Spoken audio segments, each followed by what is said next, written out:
Good morning and welcome to Renew Canada's InfraIntelligence series. My name is Corinne Lynds and I'm the Content Director here at Actual Media. I'll be your moderator for today's Top 100 Projects Progress Report. Before we get started, I'll give you a quick tour of the Crowdcast platform so you're able to get as much great information out of today's session as possible. By now, you've probably noticed there's a couple of check-ins here on the right-hand side with the chat feature. Please say hello, let us know who you are, where you're from. We are Canadians, so I often joke that we need to talk about the weather a little bit. So here in Toronto, it's currently 19 degrees and rainy. Not an easy day for the curly-haired folks. Right above the chat, you'll see an Actual Media icon. If you click follow, you'll continue to be updated on our InfraIntelligence series as new webinars are announced. And down below, you'll see a variety of information. You can see how many people are signed in for today's webinar.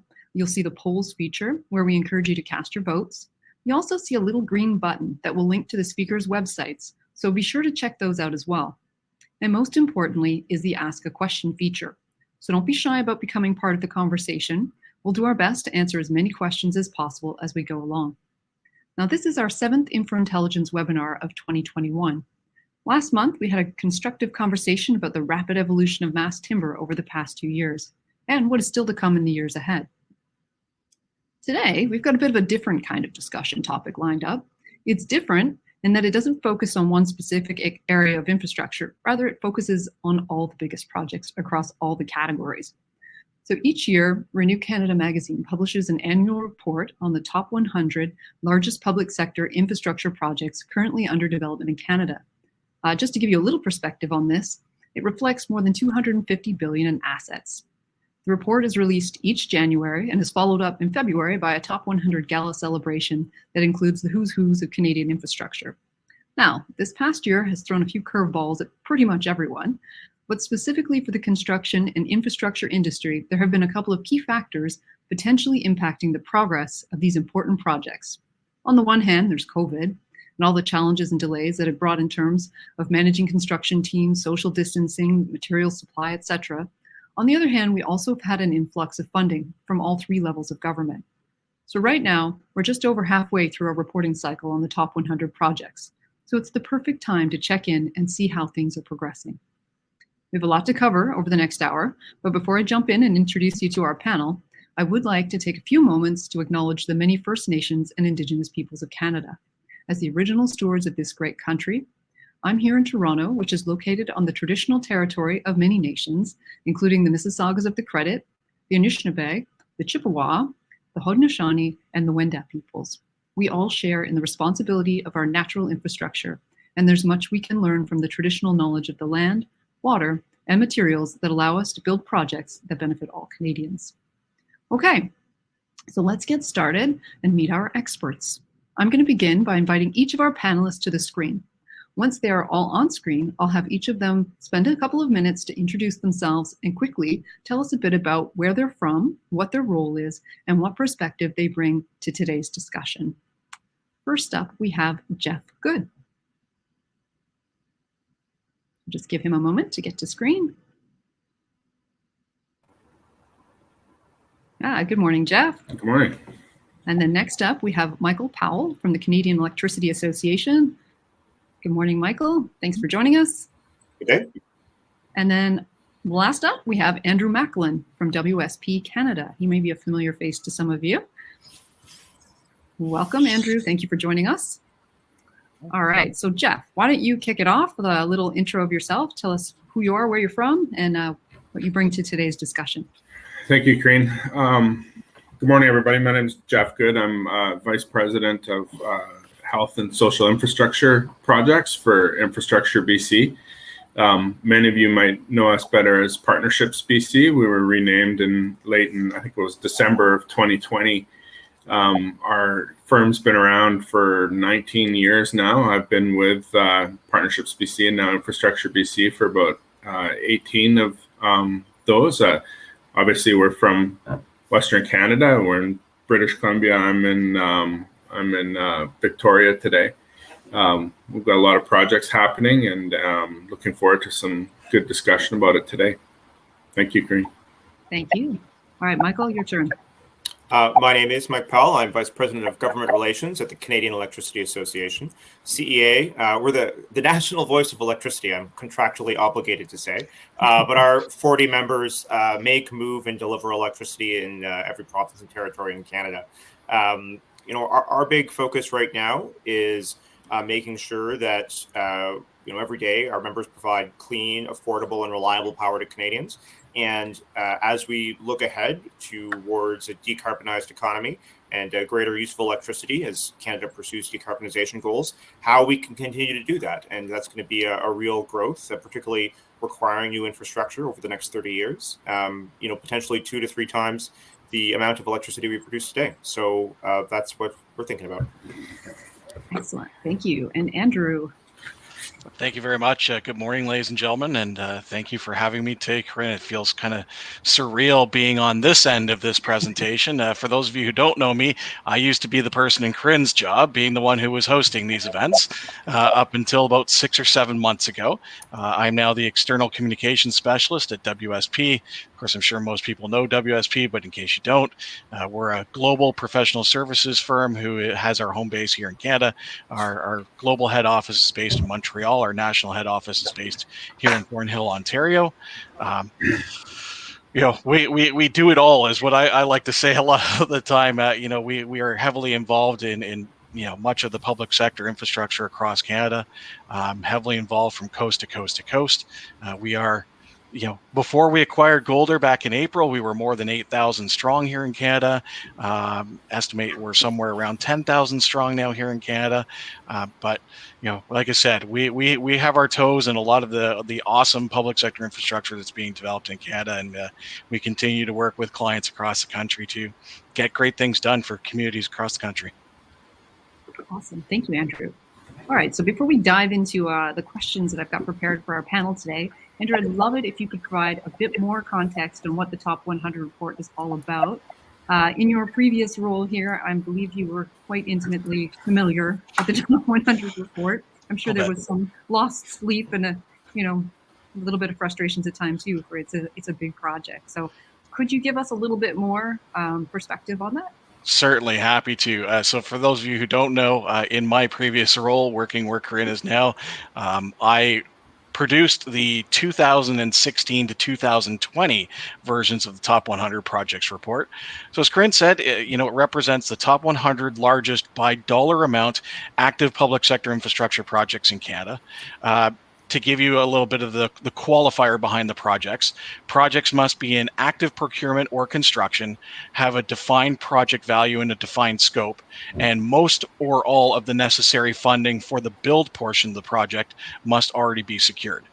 Dollar value, one of the key distinctions we need to make, because this comes up really on an annual basis.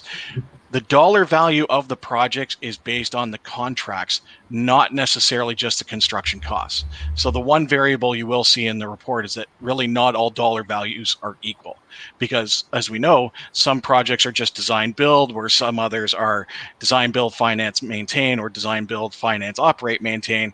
It's that contract value that becomes the value that we use in the report, because for the obvious reason of that's the one that we can actually go back to someone and prove at the end of the day. The report value has risen sharply in recent years, primarily due to an increase in multi-billion-dollar transit projects, a multitude of large-scale healthcare projects, and an increase in DBFOM contracts for large-scale construction. To give you some perspective, in my 5 years as a report editor, the report I walked into, which was the 2016 report, the value of the report was $161.3 billion, and the value of the current report is $253.8 billion. So that's a $92.5 billion increase over 5 years. Across that timeline, we've seen a slight decrease in the value of projects in the energy sector as well as the transportation sector. However, we've seen the project value in transit and buildings more than double over that time. And to give you an idea of the regional difference from 2017 to 2021, slight differences up and down really across most of the provinces and territories, except for Ontario, where we've seen the significant growth. From 2017 to 2021, as an example, that growth was 78.2 billion to 137.4 billion. For project values that end up on the report, really that minimum threshold every year, that last 100th project, seems to come in around $330 to $350 million. And from a personal perspective here at WSP, of course, WSP Canada had more involvement on top 100 projects than any other company. In the 2021 report, we were involved in 57 of the top 100. And when you factor in our recent acquisition of Golder, that number increases to 70, including all of the projects in the top 10. So there's a brief rundown. Everything else, Corinne, I think you got covered for us. Awesome. Thank you. No problem. It's great having you here, Andrew. All right, so let's jump into the questions. So, I mean, I think it's safe to say it's been a fairly insane 16 months, and nobody's disputing that. What impact has the pandemic had on infrastructure mega project development in Canada? Have there been delays? How many delays? Like, what have the major obstacles been? I'm going to start with, I don't know, Jeff, do you want to jump in first, or? Absolutely, sure. Great, thank you. Thank you. So, COVID-19, very interesting. The pandemic for us was certainly and is to some extent a period of uncertainty. At first we expected that it was going to have major sort of negative impacts on our projects, and I think we were climbing the wall of worry based on this uncertainty, and I think one of the advantages that we had, I think certainly when compared to Ontario and Quebec, is our provincial government never mandated any construction lockdown. What they did do is they identified construction services as a essential service, and therefore allowed construction work to carry on substantially in the same form as it had before, with additional precautions and such. So I think that helped us a lot. That served us really well. I think I've got to hand it, and I do whenever I have the opportunity publicly. I've got to hand it to the contractors and the subcontractors in British Columbia. They've done an excellent job. They've kept on working. They've kept the projects on time. We've got, a multitude of notices on different projects. We had projects that are in procurement, projects that we've just signed contracts, DBs. We've got a whole bunch of DBFMs that are in the operating stage. So we've got a ton of notices as contractors are expected to do when there's a potential issue. We've had very few claims. We did, when the pandemic sort of took grip, form a kind of a provincial-wide group that worked on some wording for our P3 contracts, for our DB contracts, and for our stipulated sum contracts to address the pandemic head-on, which basically provided relief to the contracting community if there was a order that prevented them from doing their work. And like I said before, there wasn't. The government was pretty proactive there, and I'd say I don't think any of our projects were materially delayed. There was one that was delayed maybe a month or a month and a half. I think it was actually quite good. Like I'm still, hoping that the other shoe doesn't drop, and hoping nothing else kind of gets any worse than it was before. But I think we've done really, really well. Yeah, that's for sure. I think a lot of us are crossing our fingers and knocking on wood a lot right now. So it's a good perspective. Awesome. Michael, do you want to jump in? Yeah, I think 7 of the top 10 of the 100 are electricity projects in some way. The 2 big nuclear refurbishments and then a series of hydro projects. I think it's probably worth dividing into those 2 categories. Like Jeff said, I think that it's been a bit of a tumultuous time, but that we mostly have gotten through it. I think the challenges, particularly when it comes to big infrastructure projects like Site C or Muskrat or Kiosk, is that they are relatively remote locations that require bringing in a lot of workers on site into camps, sometimes from out of country. I believe that in every province, energy projects have been exempted from the mandatory shutdowns, and our workers have been exempted from getting across the border to work on these things as well during those various shutdowns. But the process of keeping people on site and keeping people safe has required a tremendous amount of work from the projects, whether it's to rethink how you operate a camp in terms of where food is and where people stay, keeping people on site longer, requiring more mandatory testing. And for the most part, things have worked pretty well, I think. And the challenge with some of these projects is that, a delay that comes along on a remote location could run up against you need to do certain things at certain times of the year, and you could lose a whole construction season. And for the most part, people have been able to work around and avoid those sorts of challenges. On the nuclear side, it's funny. I went and asked our an OPG member how if they've experienced anything, and the first thing out of their mouth was on time and on budget. And and I think that speaks to the resiliency of planning that has gone into some of these large-scale projects that require many years, that have lots of moving pieces, and the plan ahead to make sure that you have your T's crossed and I's dotted, so you don't run into problems with supply and workers and those sorts of things. And in fact, in the case of our nuclear members like that, they had surplus PPE early on. So things like N95 masks and so on were warehoused and stored because they had them on site for all the reasons you would expect, and were able to donate them to the province of Ontario when there was a shortage on those sorts of things. So I guess to summarize, it's absolutely been a challenging year, and it's put the planners and logisticians to task.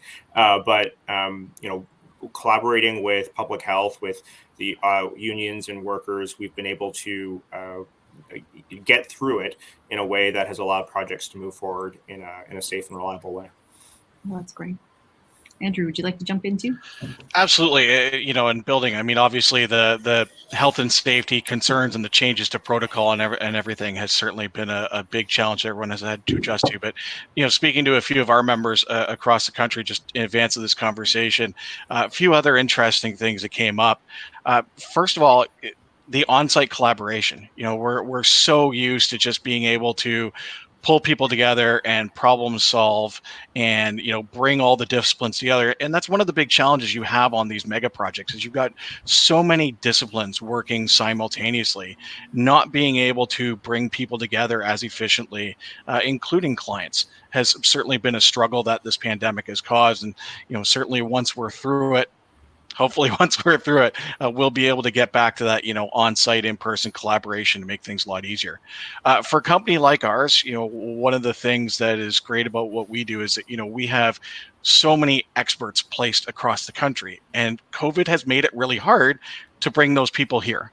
And to bring them onto those job sites and to see some of the challenges we're facing and be able to utilize that kind of on-site international expertise. So that's certainly been one of the other challenges we're looking at.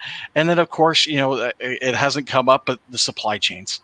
We have seen the supply chain wreaked havoc on over the last, I guess now 16 months or so. That continues to be a challenge. Hopefully that's something that gets resolved as the border opens up even further, and as our interprovincial borders open up. But those are certainly really some of the key challenges that we see that we've faced over the last 16 months. Awesome.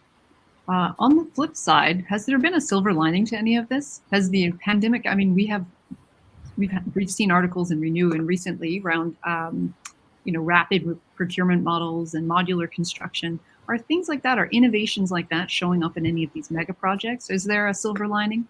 to any of this pandemic stuff? I don't know if I ever want to say there's a silver lining to COVID. I think the the pandemic has been a stress test on processes, and whether it's procurement for infrastructure or our operating facilities, for the electricity sector, what it's put to the test is how we deal with a challenge that like Andrew was saying, is different than we normally deal with. Can't get people in a room and solve a problem. People are the problem here. So what it's shown is that the processes and practices that we have in place that focus on reliability and focus on safety and keeping our team members available is work, and that when we experience a challenge that we haven't seen before, the systems and processes we've had in place have allowed us to adapt relatively quickly. There hasn't been a COVID-related electricity outage in 16 months, and that's a testament to the work of people on the ground, people in the field, but also that have a culture of safety and reliability built in from the beginning.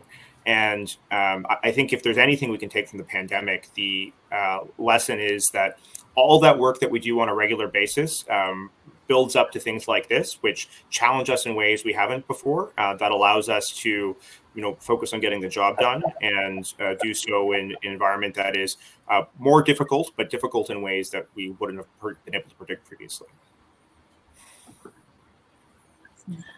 Yeah, Corinne, you mentioned, has the pandemic affected the projects moving forward, and that type of thing? And I think it's interesting for me because I think it's very hard to assess because you can't really isolate a variable. Like, it's hard to say, okay, everything else being constant, has the pandemic had an effect? Because I know for sure on the West Coast here, for about 2.5 or 3 years prior to now, so at least a year and a half before the pandemic hit, we were suffering some serious capacity constraints in terms of our construction market's availability to deliver on the number of projects that particularly the public sector was putting out, but then residential was super strong, institutional and other kind of commercial type sectors were really, really strong.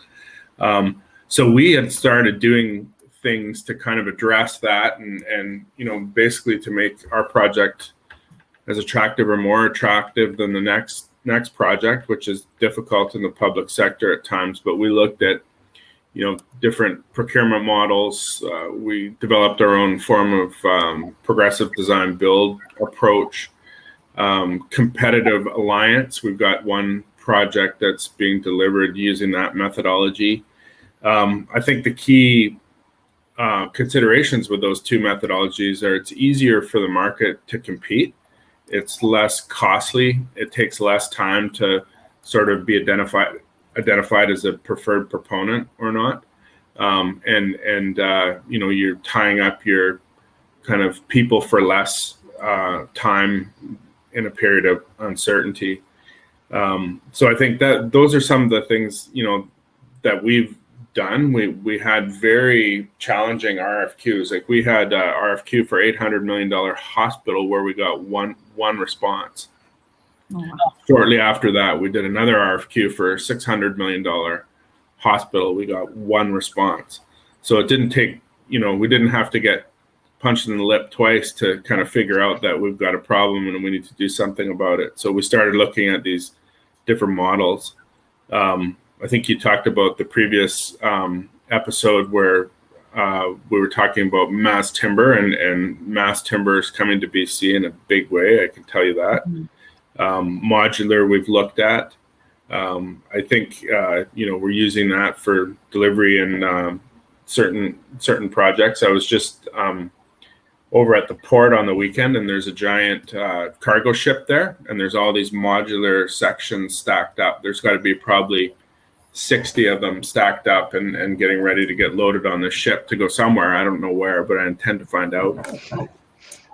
I think lastly, the next thing I see us focusing on, and I know there was a lot of challenges in Ontario and Quebec was in the whole long-term care sector.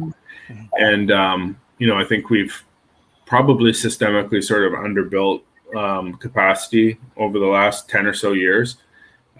So I know Ontario is on a big program for delivering long-term care, and we are too. We're looking to deliver about 4,000 beds in the next 2 or 3 years. So about 25 projects or so. Right.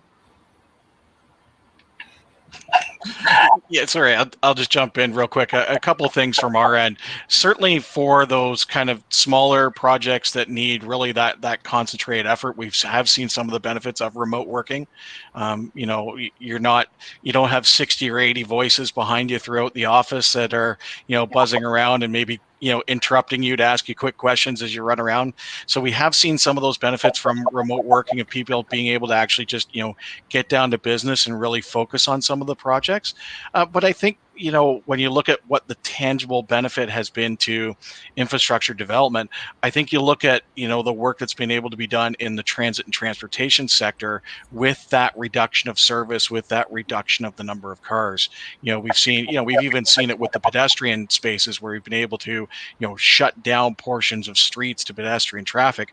I think we've seen a lot more being done to be able to take advantage of those traffic slowdowns, the transit slowdowns, and be able to, shut down larger portions of track, larger portions of road for longer amounts of time, to be able to get the job done and perhaps speed up that eventual timeline to take advantage of, the opportunity that's there. I think another thing, though, that comes from this too is the one thing we've really seen as a kind of a supplementary advantage has been where we've had assets that were flexible. You certainly, Jeff just brought up the idea of long-term care facilities in Ontario. And now we're seeing long-term care facilities that are being built on hospital grounds because there was that that forethought that we might need to expand this facility in one way or another. We're going to add extra land to this footprint. Well, now we're being able to see some of the advantages that maybe we didn't anticipate before a pandemic hit, but we're being able to see what some of the advantages are to ensuring that the assets that we're building are flexible. Because modular construction is another perfect example. You look at some of the modular facilities that have had to come into place at hospitals across Canada to be able to prepare for those, that more severe wave of COVID should it hit. I live in Burlington, and for months at Joseph Brant Hospital here in town, there was a massive modular temporary hospital facility built on those grounds, which they could do because there was that asset flexibility by having that additional land in place. So I think, that's maybe one of those things that maybe we didn't anticipate coming into the pandemic that would be a real positive that we would take away from this. But certainly, I think we've learned our lesson now that as we look at asset development in all the different sectors moving forward, that extra level of flexibility is going to be so key. Great. Yeah, no, I think you're right. It's a definite focus for priorities. Corinne, there's a question in the sidebar here about addressing the potential skilled labor shortage.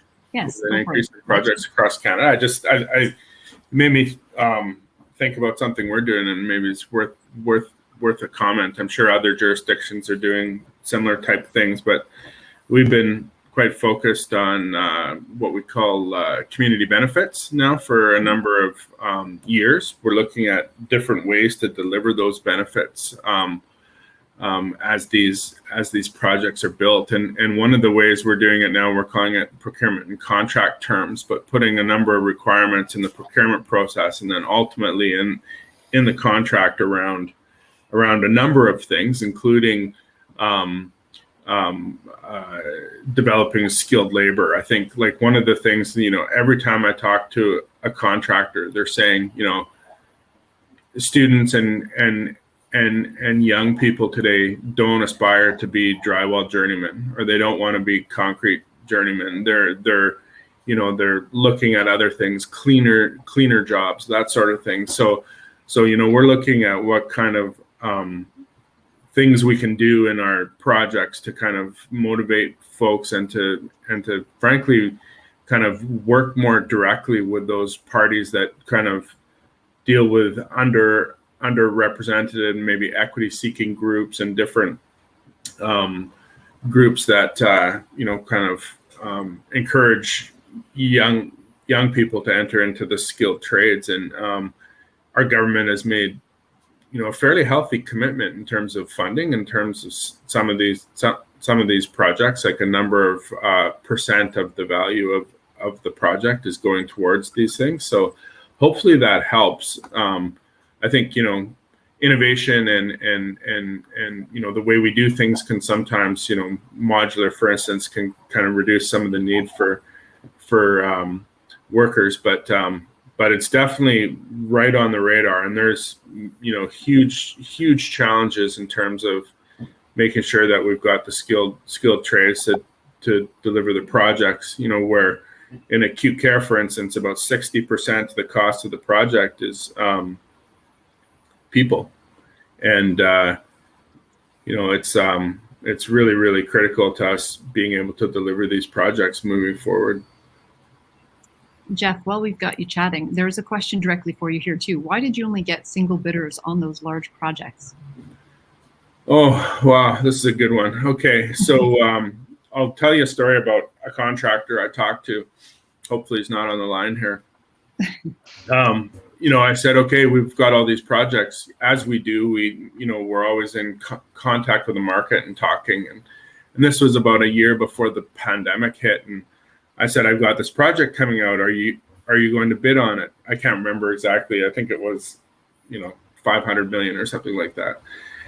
And he said, no, I'm not. And I said, why? And he said, well, why would I bid on your project when I need to invest about 0.75 to 1% of the capital cost? So I got to invest about, $3 to $5 million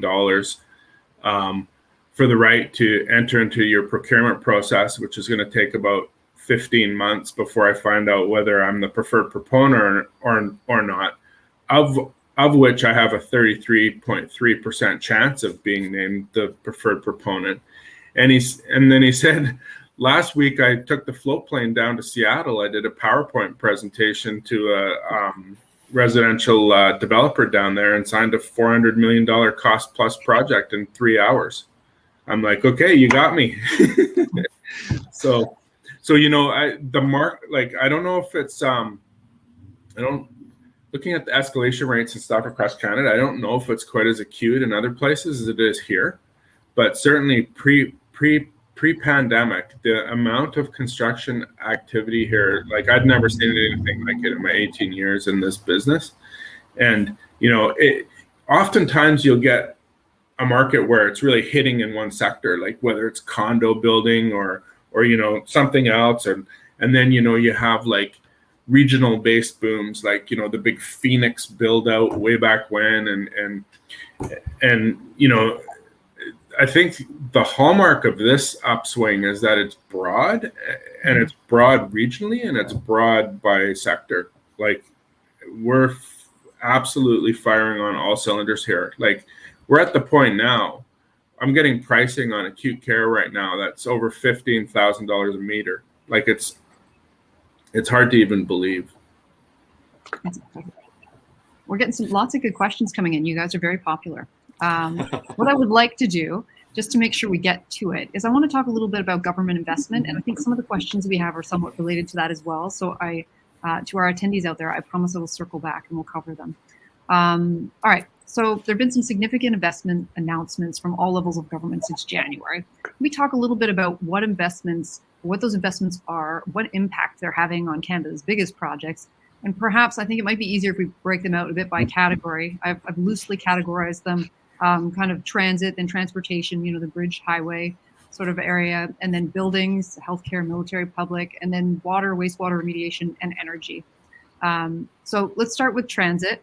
The top list here, the top 100 list includes 106 billion invested in transit expansion, including light rail, subway, bus, rapid transit infrastructure. That seems like a pretty great place to start. I don't know, Andrew, do you want to jump on or start off this one? I know this is an area where WSP is pretty busy.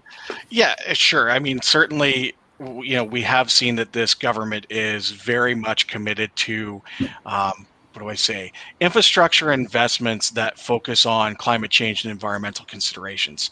Things like clean energy, things like transit that reduce the number of cars on the road and reduce the number of emissions that are created as a result. So I think it's no surprise that where we've really seen the highest level of mega project investment that we've seen over the last 6 months really has been the transit sector. And you look, it really has been across the country at the same time. May there was an announcement about federal funding for Surrey Langley. We've seen funding announcements in both Edmonton and Calgary in the last few weeks with Green Line, Capital Line South. In Ontario, we've seen Young North Extension, we've seen Hamilton LRT, we're seeing investments in Quebec. So I mean, it really is no surprise. And then on top of that, you've got the zero emission bus investments that we're seeing out of the Canada Infrastructure Bank. They're playing a major role as well. So we're not, to really generalize, we're not seeing a massive amount of government funding that is being pushed out specifically to infrastructure mega projects in the last 6 months, except for those ones that we can see that really do truly have those environmental and climate change benefits as well. That's where we're really seeing, at least from a federal standpoint, where we're really seeing that significant investment. Awesome. Perfect. Jeff, Mike, do either of you want to jump in? Yeah, I think, the big push I think right now is, Andrew's bang on that climate's the overwhelming focus of where the government's pushing projects. And there's a distinct, everything and all at once vibe to it as well.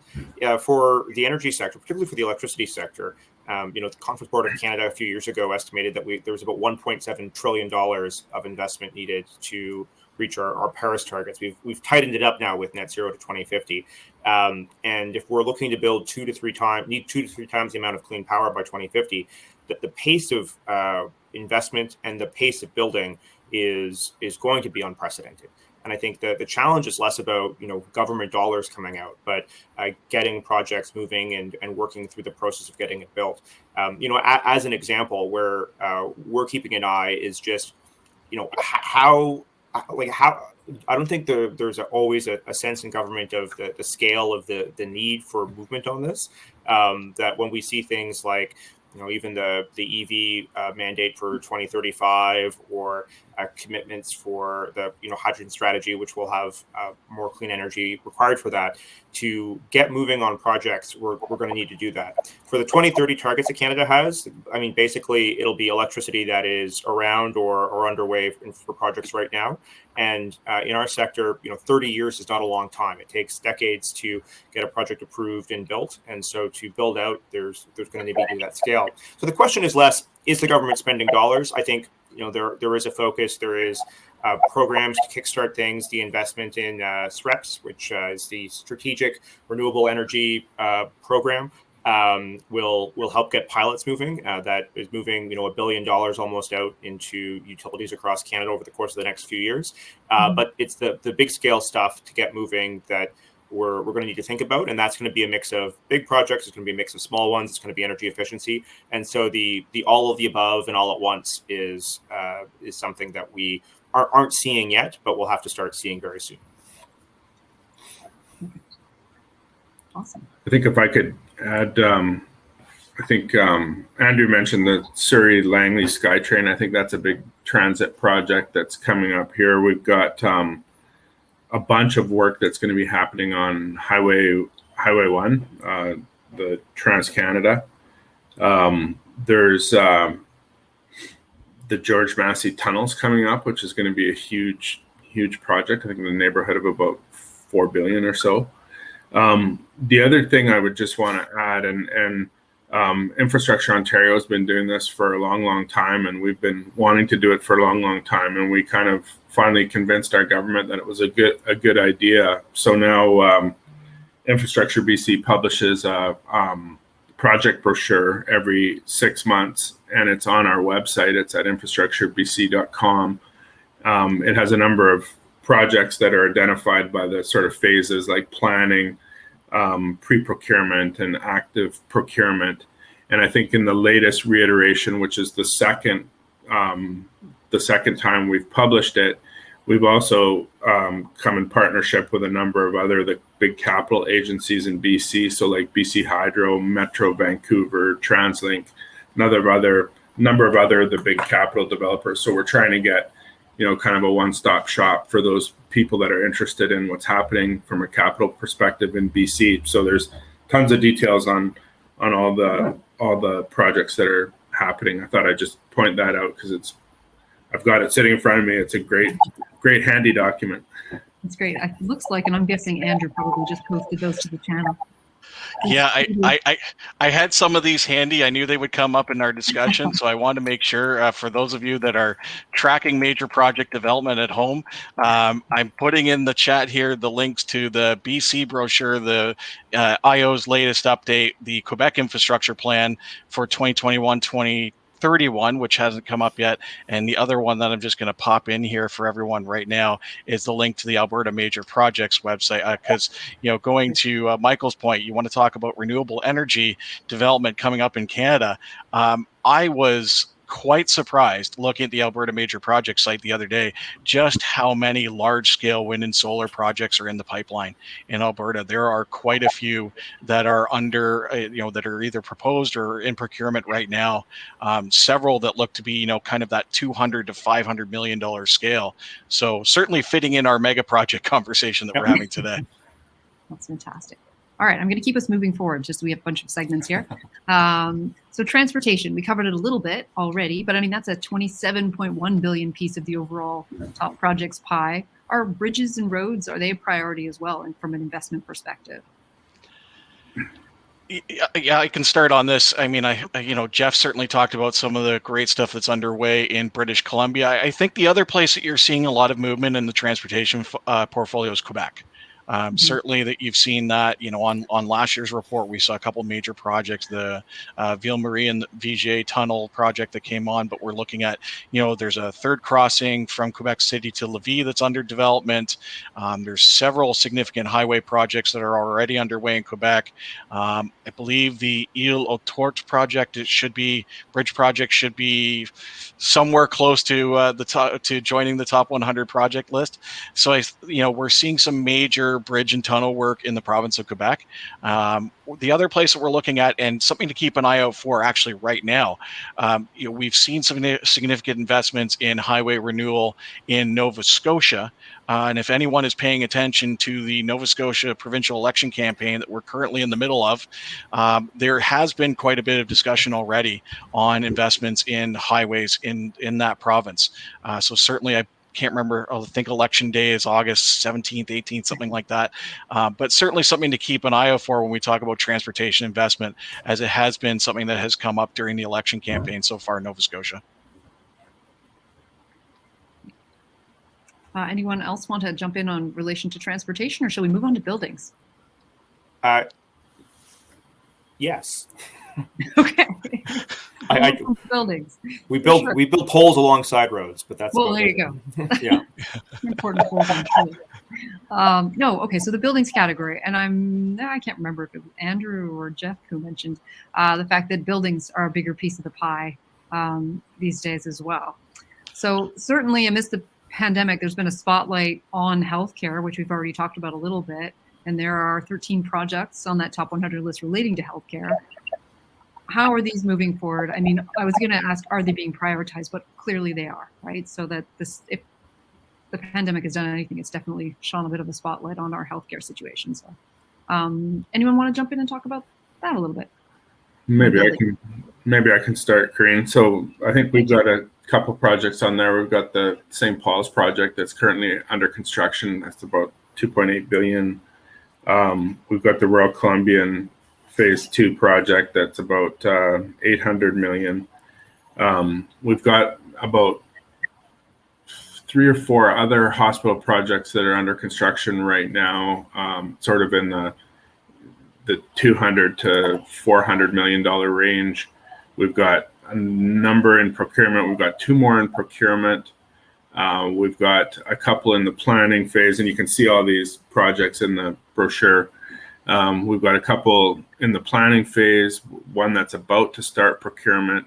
So we've got a pretty good healthcare pipeline. I think one of the things that our government's doing, they've been doing a lot of acute building for a long, long time.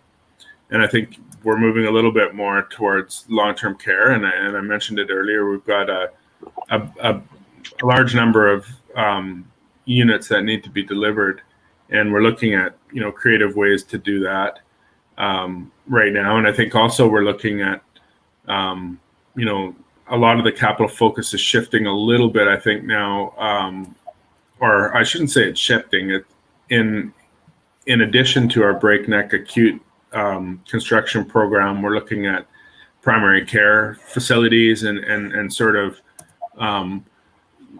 capital that we can use to help reduce our ongoing healthcare costs. The province has this the acute care cost reduction program, and part of that program is looking at making sure that folks are going to the right place depending on what their health challenge is.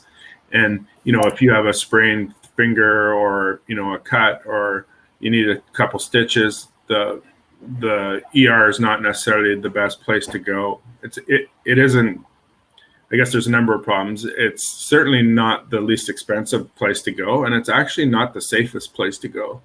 If you can stay out of the acute care facilities, I think you're in general better off unless you have a real acute problem. So we're having a kind of a little bit of a shift in some of the, or not a shift, augmentation in some of the capital delivery to try to deal with some of those costs, as health is like 50% of our budget now or something like that. Wow. I can just jump in real quick. I mean, obviously, if you take a look at the Ontario and Quebec documents, you'll see a pretty robust pipeline of healthcare projects that are, underway in different stages of procurement and construction.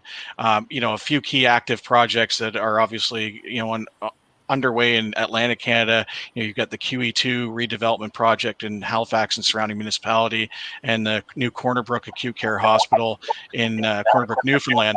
I think the one project that I think everyone's waiting for the shoe to drop on is the South Edmonton Hospital.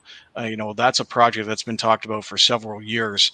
A new hospital for South Edmonton. I think had the NDP government gotten a second term somehow in Alberta, we would see that maybe a little further along than it is right now. Although with the pandemic, who knows? But that's certainly a project that I think a lot of people are watching for in the healthcare space outside of the robust pipelines we're already seeing in BC, Ontario, and Quebec.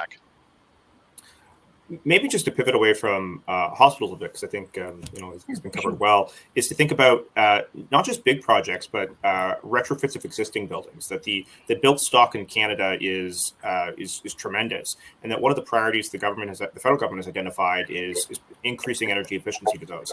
Now, homeowners, if you're like me, you're figuring out how you can get $5,000 worth of windows or whatever it is from the federal government, but there'll be a substantial incentive, I think, over time, not just in terms of dollars, but as the carbon pricing increases and federal programs roll out, and tax incentives and all these sorts of things, to see existing buildings retrofitted to make them more energy efficient. And I think the market's driving that. I think people want to be in cleaner and more sustainable buildings, and that ultimately, when you compare capital to operating costs, you'll start seeing an advantage on that. So that's a big area that's going to require a lot of people, even if it will be measured in the tens or hundreds on any one project instead of potentially thousands. But that's a lot of dollars over a long period of time.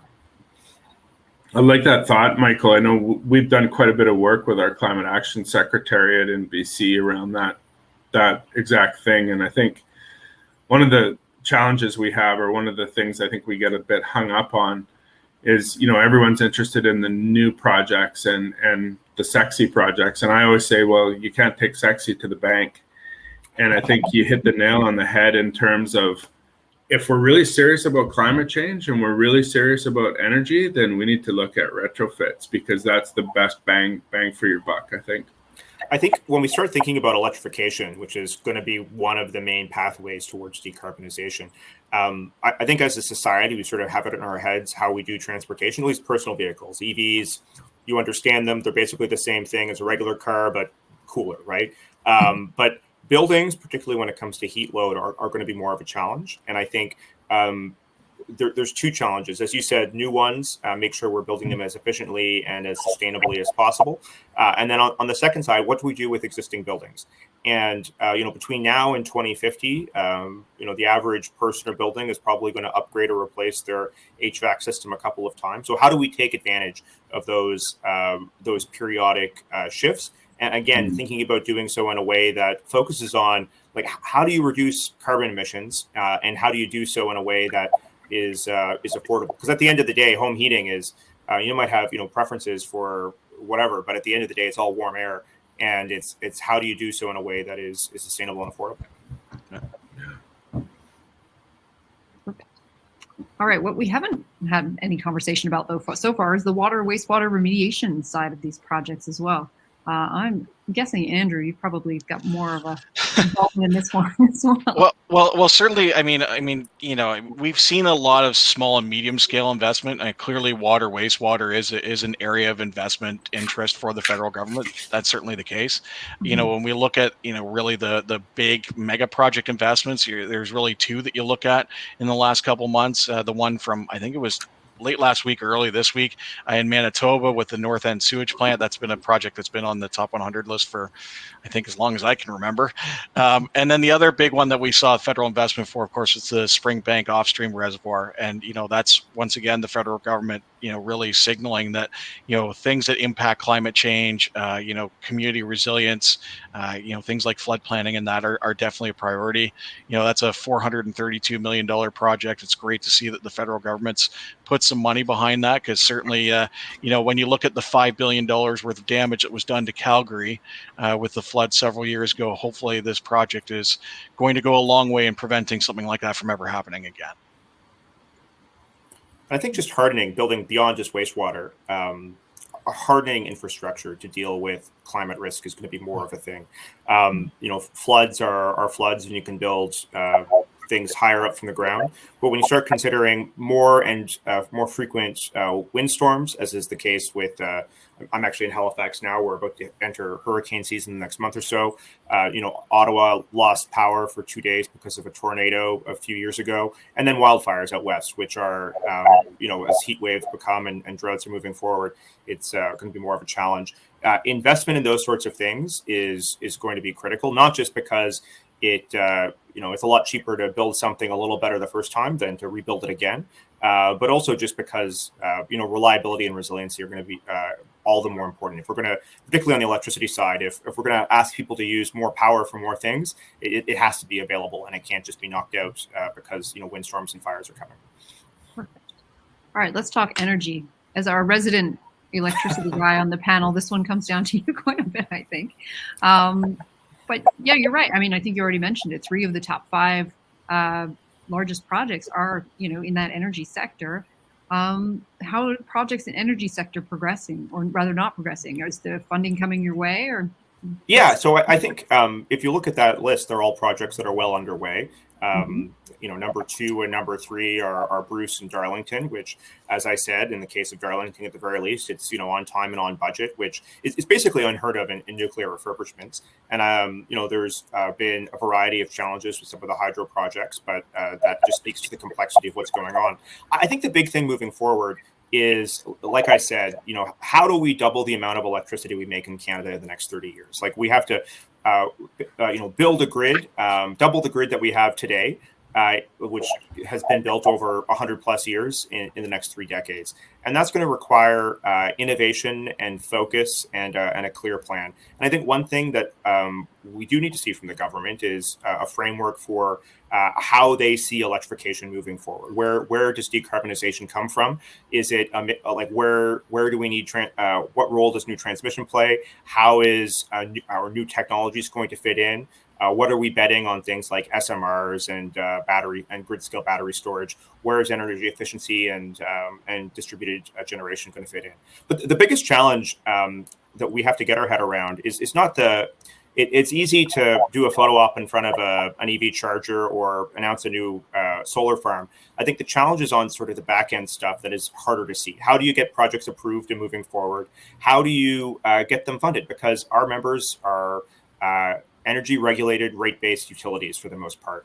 And so navigating a system that was designed 100 years ago to account for new technologies, new measures of what you have to build for, whether it's clean or resilient, is something that has to happen. And that conversation about how rates are made and how you build in is only just beginning. And that's a hard problem. It's, how do you match federal objectives with provincial governments that often have very local interests that differ. All right, so what I'm going to do now, since we've only got 6 minutes left, and I've promised that we'll get back to questions from our attendees here, is the next one that seems a bit fits in with where we're at in the conversation right now is there one specific infrastructure sector that has or will see a significant period of growth post-pandemic, and why? Well, I'm going to say electricity because that's what my paycheck says. But I think the big thing is that all the announcements that we're seeing, 7 of the top 10, as I said, are electricity projects, but the other 3 are electrification projects. So that load growth isn't going to change. I think we're going to need to do more of those things, and the market is shifting that way. So it's big electricity projects, whether they are powering homes or moving forward on things like making non-emitting hydrogen or low-emitting hydrogen is going to be more of an issue as we move forward. And that will be where job growth is in the future. But again, I think it's going to be all of the above. Like the lesson of the pandemic is that we don't always have the supports we need for ourselves, and there's some catching up to do. Okay. I think the next question we've got here, it might be more for you, Jeff. I think it came in when we were talking about some of the other stuff here. So about labor shortages and that type of thing. So are government infrastructure organizations working together to solve key issues like labor shortage qualifications to bid both in build and maintenance? Well, I can tell you within BC, I think government organizations are. I don't think governments are terribly awesome at sort of collaborating across like on a national basis. I think we're doing our best. We're reaching out to a whole bunch of different government and kind of quasi-government, not-for-profit type groups. The challenge right now in that space is existential to our pipeline. Like there's going to become a time where we can't afford to do any projects anymore because there's no one to build them, and the price we have to pay gets a little bit hard to handle. So it's actually in our interest to look at kind of promoting these things and looking at trying to get more people involved, and we're definitely active. I wouldn't give governments collectively too much credit for collaborating together or anything, but I see us at least as a kind of like a catalyst point within BC where we can kind of see the policy that the government wants to follow, and we can be the tip of the spear. I think we're kind of nimble and we're good at doing things where someone points us in the direction they want to go, and we try to take them there. So I think that's I think there's some hope and optimism here. Perfect. All right, so I'm just going to remind everyone in our attendees out there, please hop in and answer the poll questions. We're not going to get to going through those specifically today as we're down to our last few minutes here, but we do always run an article in an upcoming issue of Renew Canada, and it often includes those poll questions in there. So please jump in there and answer the poll questions. What I will do now to wrap things up for today is I'm going to get a final thought from each of you. I mean, looking forward, there's no doubt it's been a challenging 16 months. With that in mind, what does the year ahead look like? What does the future look like for these projects? Who wants to start? In the hot seat first. I could start. I think like looking forward 10 years, I see a period of rapid change like we've seen in the last number of years. I think it's, there's going to be a large focus on resiliency, climate resiliency, carbon reduction, energy. I think all that that is going to be a major issue. I think one thing we haven't talked about, but one thing that's going to come, it's going to come for sure, is a question of affordability and how do we do all the things we want to do and afford them. Like I winced the other day when I saw the federal government deficit projections and stuff. Like, it's, those are issues that we're gonna have to face. We're gonna have to reconcile that. Awesome, Michael.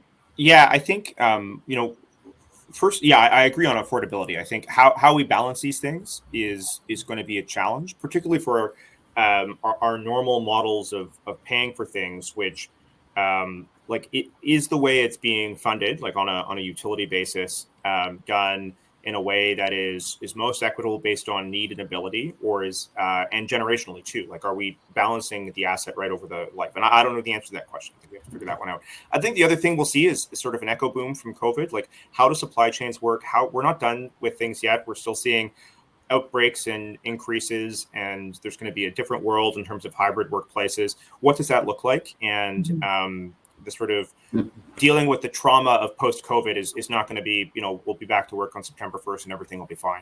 So I think that'll be an interesting one to watch too. Great, thank you. All right, Andrew, bring us home. Sure. To the point about financing, we've got to figure out more ways to be able to embrace private financing. I think that's got to be part of the solution if we're going to get everything built that we want to get built. And still be able to try to shrink our infrastructure deficits. I think we need to continue to change the way we procure some of these projects. Make sure that things like whole life cycle assessment and triple bottom line are factored in to procurement right off the bat. That will create the resilient, sustainable assets we need. And we need to continue to look at asset flexibility to make sure that when extreme weather emergencies and pandemics hit, that we have the asset flexibility we need to be able to provide what needs to be provided to our communities across Canada. So lots of exciting work, and hopefully, we're really hopeful that with Minister McKenna's national infrastructure assessment, that these are items that we can continue to explore and get input from industry stakeholders like us to be able to chart a path forward to 2050, as they're saying. Fantastic. Thank you to all of our panelists, and also a big thank you to our attendees as well. Your participation through the chat feature and poll questions has really been driving a pretty great level of intimacy that these events would not have otherwise. Today's progress report is a great kickoff to what we're fondly think of as our Top 100 season at Renew Canada. Keep an eye out next week in your inboxes and on our social media channels. You'll see updates on the report. We'll be reaching out to confirm the status and rankings of ongoing projects, and also looking for new ones that are in the works. I think there might have been one or two mentioned today. As I mentioned earlier, the report is published in January, and the plans are already underway for our first back in-person gala celebration on February 22nd, so please mark your calendars. Join us again on August 26th for the InfraIntelligence Cultivating Diversity and Attracting Talent webinar. We will be chatting with leaders from industry and academia to collect practical tips on how we can drive more diversity in our workforce. As a bit of a sneak peek, I can tell you that Maddie Simtetsky, a professor from U of T and the author of Closing the Diversity Gap in Infrastructure Industry, will be joining us. If you follow Actual Media up at the top of your screen, you'll automatically get a notification for your upcoming webinar. So thank you again, stay safe, and we'll see you next time.